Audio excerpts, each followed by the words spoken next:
Hi everyone, I'm Arto, and I answer your Egyptology questions.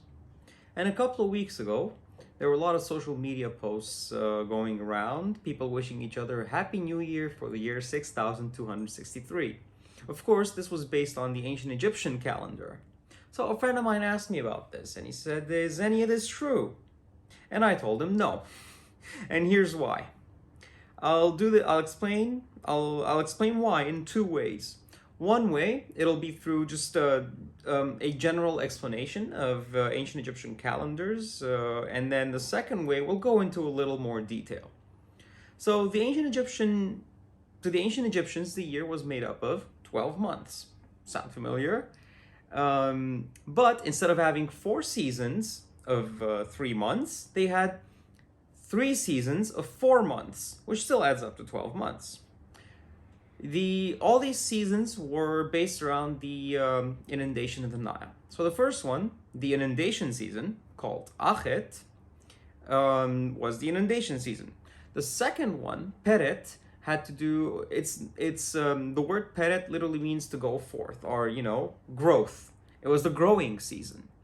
And then the third one, as you probably guessed, was the harvest season, Shemu. Achet, Peret, Shemu, the agricultural cycle. So it's only natural for the ancient Egyptians to have based their calendar, their year, around the agricultural cycle. I mean, Egypt was an agrarian society. The Nile was their everything. So that just makes sense. But here's where it gets a little bit different. The ancient Egyptians didn't number their years quite like how we do today. So, based on the Gregorian calendar and the Hijri calendar, it's not based on one single event that happened at some point in the past that they took as their basis, and then they start numbering their years ever since. So, first year's year 1, year 2, until you get to year 2021. That's not how it worked. To the ancient Egyptians, new beginnings were sacred. So every day was a new beginning. It was almost as if, and to the ancient Egyptians, actually quite literally so, the universe was recreated every day by the sun god at dawn. Every year, same thing. Similarly, to the ancient Egyptians, the coming of a new king onto the throne was just as significant an event. It was a new beginning, a clean slate. So the ancient Egyptians didn't have one fixed event from which they numbered their years, because it was reset with the ascension of every new king to the throne. So for example, the equivalent of, I don't know, let's say the 4th of March, if that's the day on which the current king ascended the throne, that is to say became king, then when it's time for, let's say, the equivalent of the 31st of December and the 1st of January, it's still gonna be his first year. It only switches to being his second year starting the 4th of March of the following year, the anniversary. And royal texts indeed do begin with the introduction being, regnal year number, season, the inundation season, month 3, day I don't know what, under the king of Upper and Lower Egypt, so and so, and then the text proper starts. So it was reset with each and every king. So the ancient Egyptians never had a year numbering system that really ever numbered in the 100s. No single king reigned for that long. The year 6263, if you count that, it's based on the year 4241 BC. So obviously it's based on some kind of event that happened in the distant past. So the ancient Egyptians themselves never did it that way. So that already disproves it. The whole Happy New Year 6263, which is based on some kind of event that happened in 4241 BC, it's nonsense. It's not true because that's not how the ancient Egyptians counted their years. Well, then, where did this year come from then? 4241. Where did it come from? Surely it hasn't been pulled out of thin air. Well, I looked into the matter, and as it turns out, it's all based on the arguments made by this German Egyptologist, Edward Meyer, in his book Ägyptische Chronologie, Egyptian Chronology, published in 1904. So, it's already an old book, so already red flag. You should be a little bit skeptical already. But anyway, in this book, in order for me to be able to explain to you where and how he got to this number, this date, to be more specific, 19th of July, 4241 BC, as the year in which the ancient Egyptians started counting their years, founded their calendar, we have to go into a little bit of astronomy, and to be more specific, into this astronomical event called the Heliacal Rising of Sirius. Don't close the window just yet. I know that sounds scary, but I'll explain this, in little chunks, and hopefully everything will be clear as day. Right, so, the ancient Egyptians, as I said, their calendar was based around the Nile and its seasons, right? So, it floods, so the Nile waters go up, and then they recede. You go into the second season, that's where you grow your crops, and then you harvest them in time before the following inundation takes place. But the inundation it's not clockwork. It doesn't happen exactly every 365 days, right? It's a natural event that's all based on meteorological conditions, and it varies. It can come a month late, a month and a half late. It's no basis for any organized society that's planning for the future, planning crops, food distribution, all kinds of things like that. A system of approximately ranging for like a month and a half, maybe even more, is no sound basis for a calendar. You can't do that. So they found something else. So around the time, so the inundation taking place, they looked to an astronomical event that coincided with it. This astronomical event is the Heliacal Rising of Sirius. So Sirius, the dog star, is a type of star that astronomers call a decan. These stars, unlike the North Star, the polar star, they set below the horizon. For 70 days in the year, they are completely invisible at night. They spend it under the horizon, and then 295 days in the year you can see them. But of course, the first appearance of these stars was above the horizon for the first time after an absence of 70 days was a big event for timekeeping purposes. And the cycle of each of these stars, of their first appearance with the sun above the horizon after an absence of 70 days, happens every 365 days. And this event, this astronomical event called the Heliacal Rising, that's what that is. Heliacal, coming from the word helios, for sun in Greek, was, like I said, a good way for to keep time, because it's precise, it's clockwork. I mean, this is astronomy. The ancient Egyptians noticed this kind of thing happened every 365 days for each of these stars. Well, perfect. And they picked Sirius, more specifically, as the basis of their new year. Why is that? Because Sirius is a very special star. this star was known as Sothis to the Greeks. It was known as Sopdet to the ancient Egyptians, whom they associate with the goddess Isis.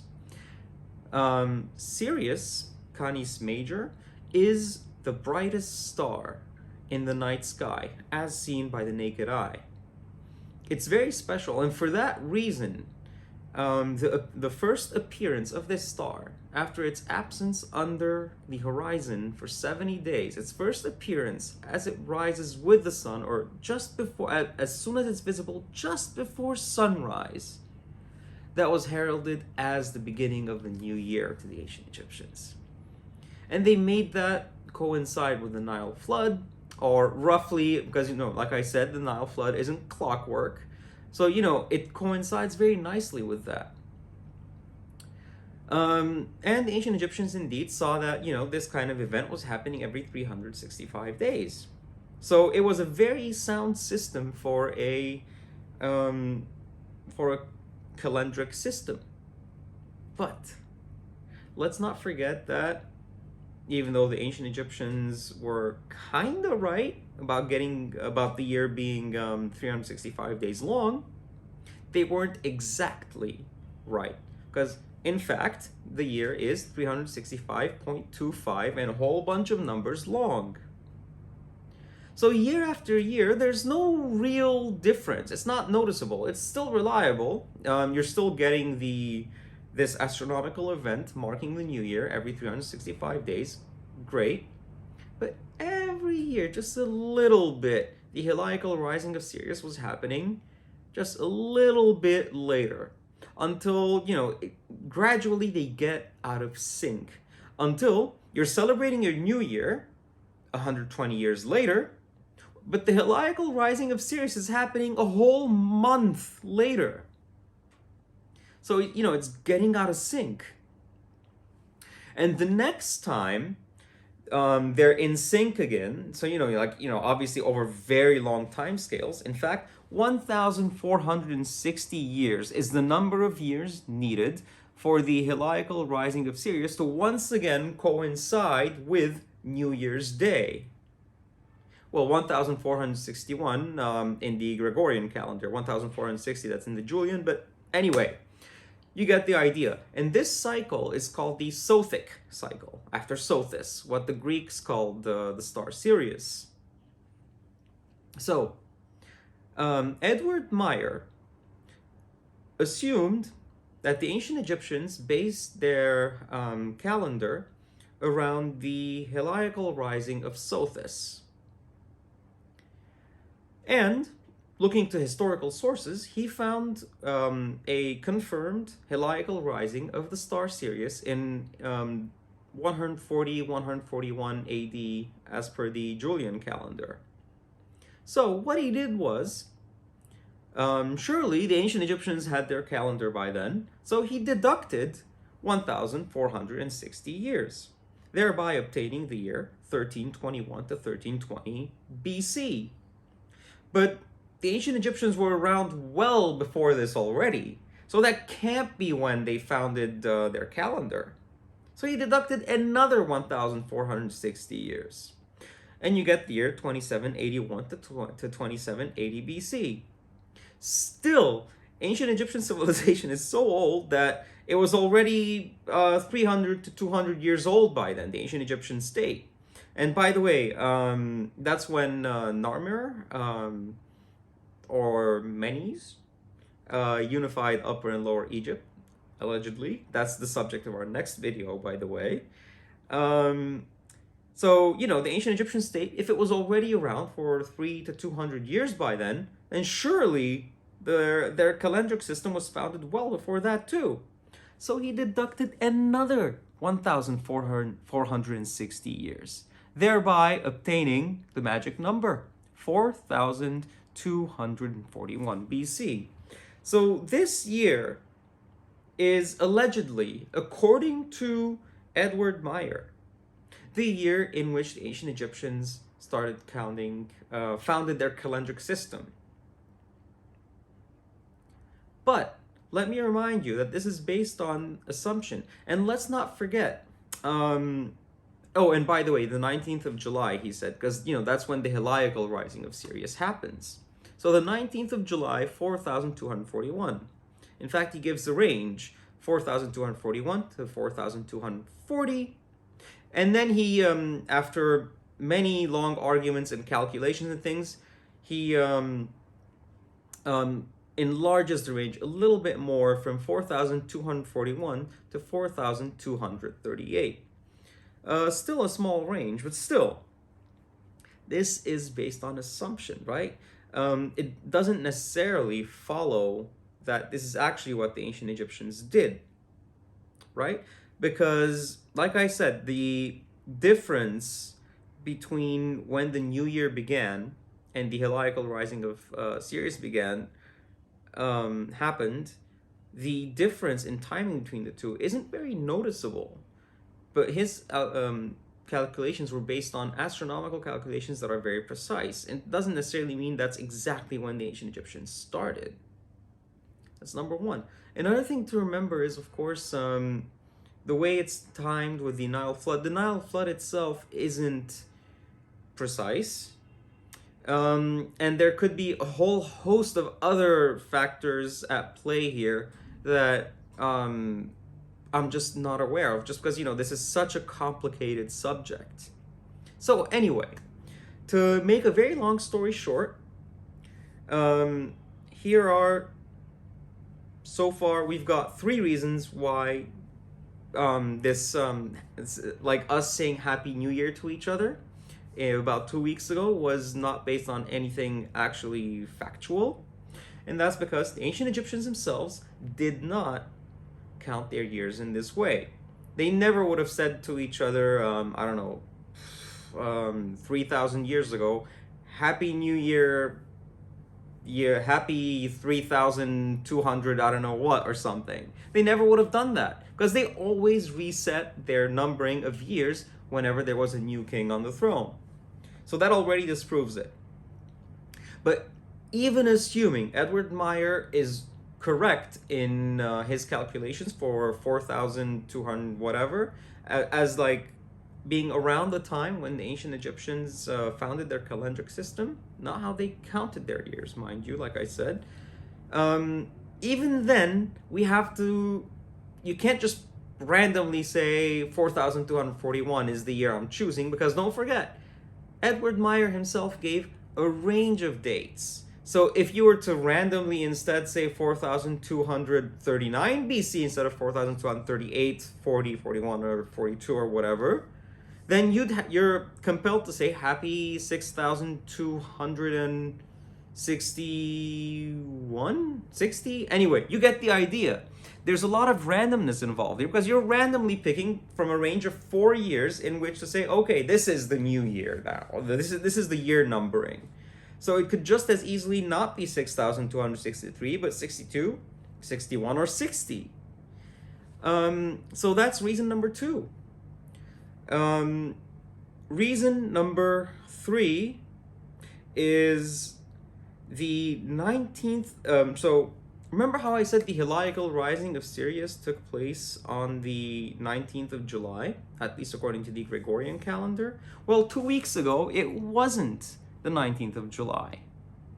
It was the 11th of September. Of course, depends on when I upload this video and such, but the 11th of September was when people were wishing each other a Happy New Year. Well, this discrepancy between the 19th of July and 11th of September is due to the fact that 19th of July is, the heliacal rising, but people are wishing each other a Happy New Year on the 11th of September based on New Year's Day in the Coptic calendar. Now, the Coptic calendar is based on the ancient Egyptian calendar, but now you're just picking and choosing. Not only did you randomly choose the year 4,241 BC as the founding event of this calendar instead of anything between then and 4,238, but you're also randomly, arbitrarily saying, I'm going to deny or refute and not ignore the 19th of July, but I'm going to use instead the Happy New Year's Day of the Coptic calendar, which is the 11th of September. So two arbitrary decisions right there.